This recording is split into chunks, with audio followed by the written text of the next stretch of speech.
Oke kawan, apa kabar? Kita ketemu lagi dan salam sejahtera saja buat semuanya. Dan selamat menunaikan ibadah puasa bagi yang menjalankannya. Oke teman, di kesempatan hari ini aku tadinya sempat membongkar trafo ini dan mencoba melilit ulang dengan kawat yang sama dengan lebih rapat dan lebih kencang lah. Begitu teman-teman. Semula untuk SMPS ini tadinya itu normal ya teman-teman. Ini SMPS sudah hampir 1 tahun. Ketika aku rancang normal saja dipakai ampli. Tapi akhir-akhir ini ketika volume dinaikkan itu protek dan mati. Alhasil saya bongkar mumpung ada liburan. Ada kesempatan waktu. Begitu teman-teman. Jadi yang pertama aku bongkar adalah trafo. Dan ini sudah sampai tahap merapikan bagian trafonya ya teman-teman.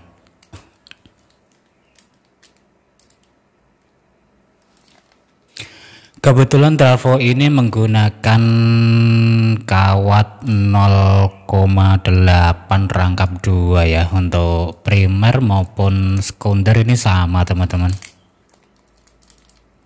Hanya sekedar iseng pengen coba saja. Biasanya kan sekunder lebih besar karena tidak ada kawat lain. Semua kawat ini menggunakan ukuran 0,8. Jadi primernya 0,8 rangkap 2, sekundernya juga 0,8 rangkap 2. Ekstra sekundernya menggunakan 0,8. Ada yang 4 lilit, ada yang 7 lilit. Hanya untuk kebutuhan kipas dan lain-lain.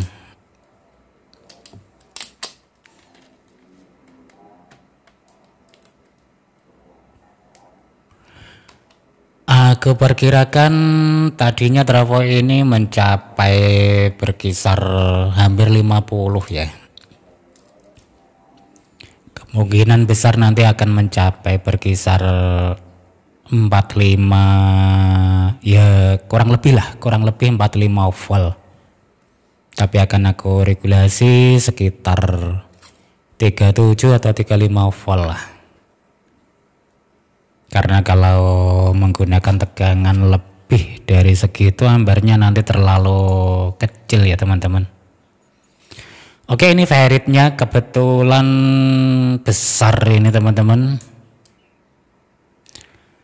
Feritnya bergap, seingat saya ini bekas dari TV 29 in ya. Dulu pernah dapat dari Rosokan. Aku ambil feritnya ini, trafonya. Lumayan besar ini untuk trafo teman-teman.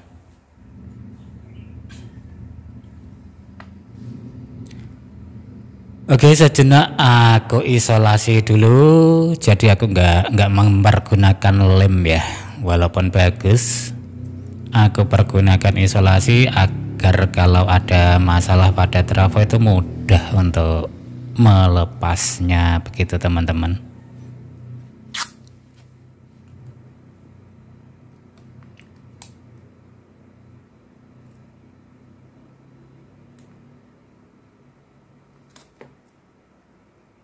Oke, dengan cara seperti ini saja sudah cukup ya. Ditarik kuat untuk isolasi agar feritnya itu tidak bunyi. Tidak bunyi klotak-klotak itu loh.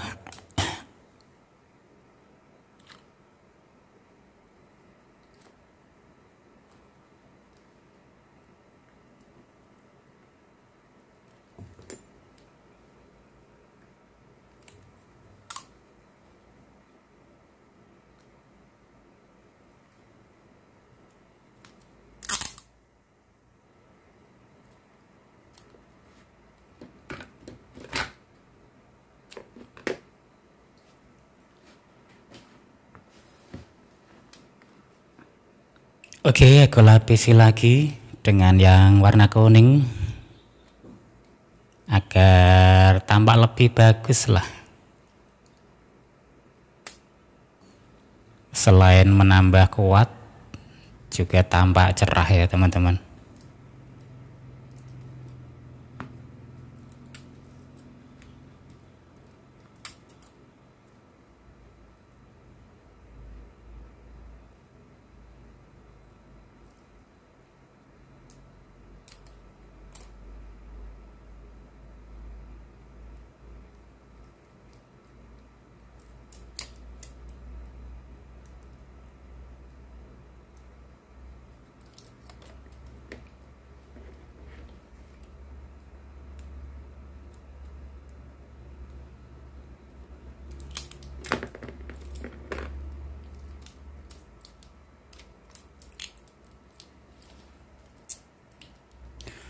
Oke, bagian trafo selesai, hanya perlu sedikit merapikan saja.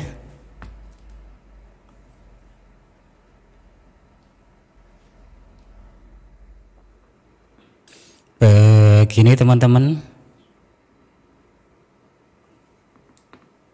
tinggal pasang di PCB. Nah ini teman-teman, ini barusan aku blok dengan kawat tembaga dua ini. Dulunya ndak aku blok, aku kira kuat ya, ini sudah double layer, tapi ternyata setelah hampir setahun menjadi hambatan ya, terlalu panas karena sering dipakai beban ampli, otomatis jalurnya menjadi panas dan sedikit rusak lah. Akhirnya aku blok.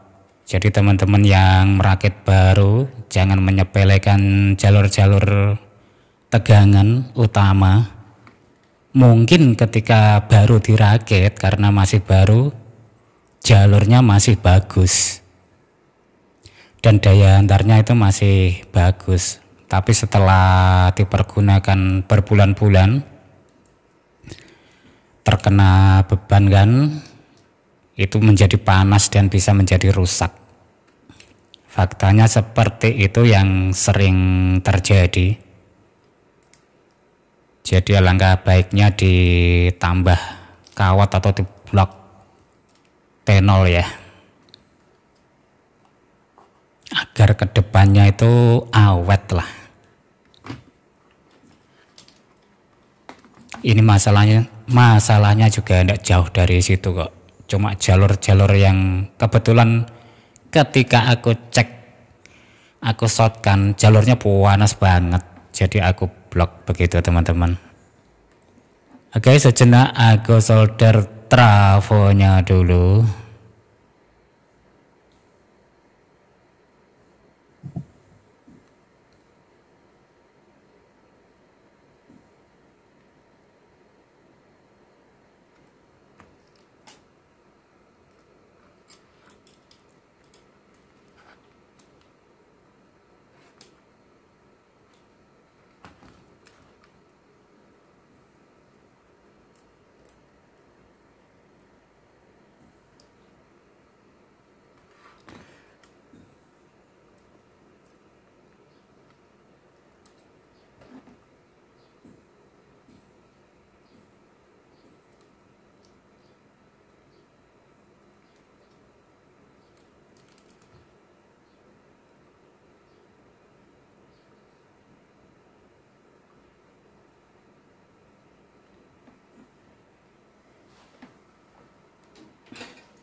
Oke, selesai teman-teman. Berikutnya adalah membuat jalur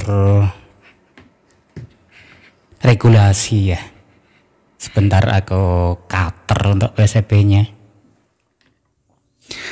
Dan ini bagian regulasi yang sering aku pergunakan teman-teman, yang barusan aku rakit.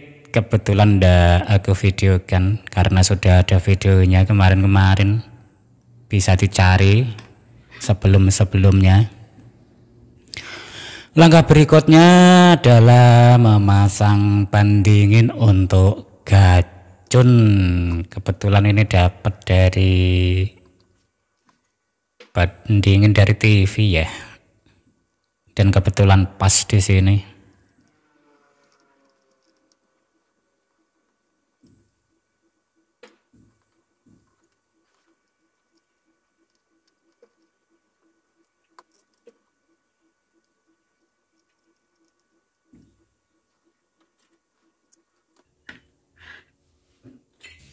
Oke, berikutnya memasang gajun.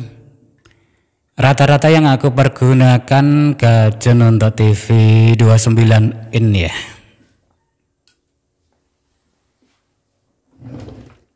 Kalau teman-teman menghendaki ampere yang lebih besar, fatnya bisa diganti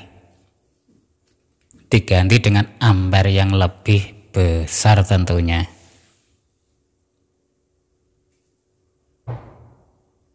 Bisa juga diganti dengan bekas las listrik gitu loh teman-teman. Fat dari bekas las listrik. Apapun serinya itu ampernya lebih besar daripada ini.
Oke, untuk sementara kabel gajunnya akan aku sambung dulu.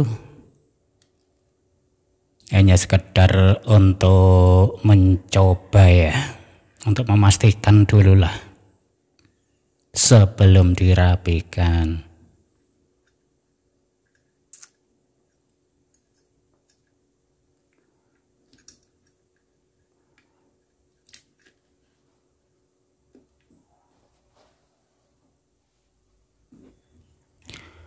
Oke, akan aku cek dulu ya teman-teman. Tegangan outputnya berapa ini? Oh, nyampe 45 ya.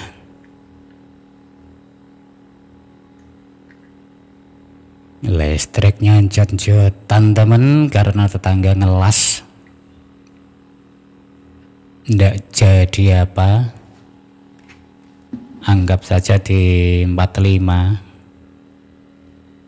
Coba regulasinya berfungsi, ndak.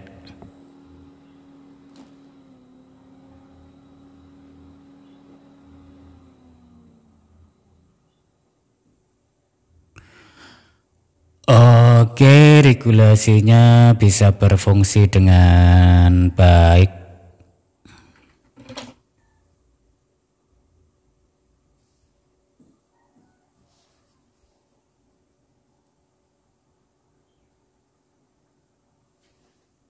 Sepertinya tidak ada kendala apa-apa.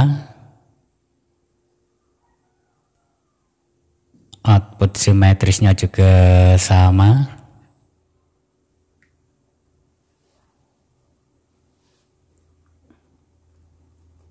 Oke, tinggal merapikan dan akan aku coba di OCL ya, yang biasa aku pakai lah, sekedar untuk cek-cek saja.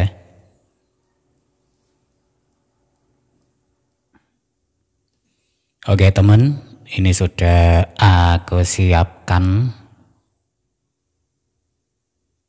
Cukupan lah untuk ngecek sanken pasang ya. Nggak usah banyak-banyak karena itu nggak mungkin. Sekadarnya saja, dan kebetulan menggunakan berkisar 36-35 ya. Seperti tadi yang aku bilang, input AC-nya baru jot-jotan. Anggap saja ini stabil lah. Karena tegangan utamanya tadi 45 volt ya.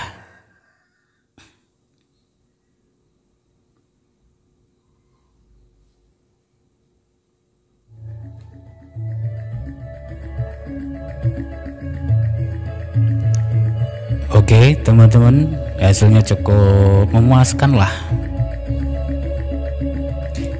Dan sudah tidak protek lagi ini.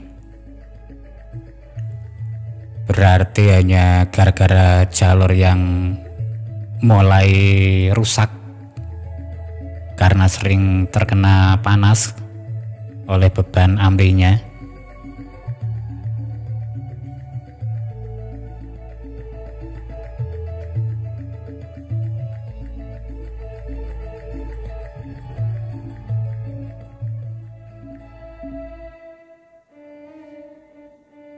Oke teman, cukup nyaman aku rasa. Bagus hasilnya.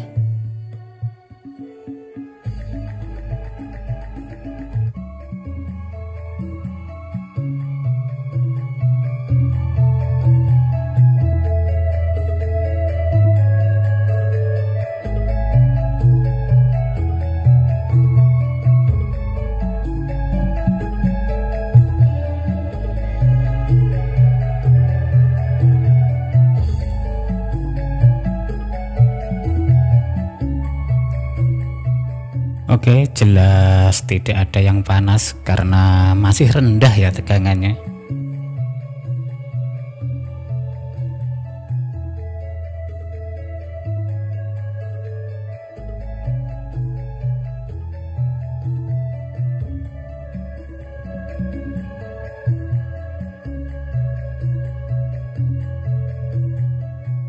Jadi tegangan regulasinya cukup ya. Karena 45 dijadikan 36 sudah cukup besar lah. Jadi tidak mungkin lah ngedrop, seharusnya tidak mungkin ngedrop itu.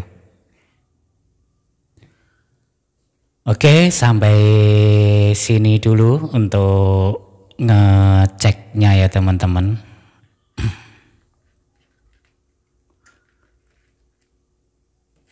Jadi sedikit aku ingin cerita ya teman-teman, hal-hal sepele saja. Seperti kabel gacun. Kalau bawaannya kabel gacun kan kecil ya. Mungkin ketika dipasang pertama kali bagus. Tapi yang terjadi setelah berkisar setahun lah, kalau dipergunakan untuk ampli seperti ini sudah mulai ada masalah. Karena ini untuk tegangan utama FET. Jadi sebaiknya diperbesar lah. Paling enggak isinya itu minimal 1 mili lah. Kemudian jalur-jalur utama ini itu fakta ya. Semakin lama akan semakin bermasalah karena dia itu membentuk hambatan tersendiri. Jadi sebaiknya ditambah kawat atau diblok tenol yang tebal. Jadi untuk jangka panjangnya nanti orang bingungi lah, istilahnya seperti itu teman-teman. Oke lah teman, sedikit share tentang masalah gacun, mudah-mudahan ada manfaatnya dan sampai ketemu lagi.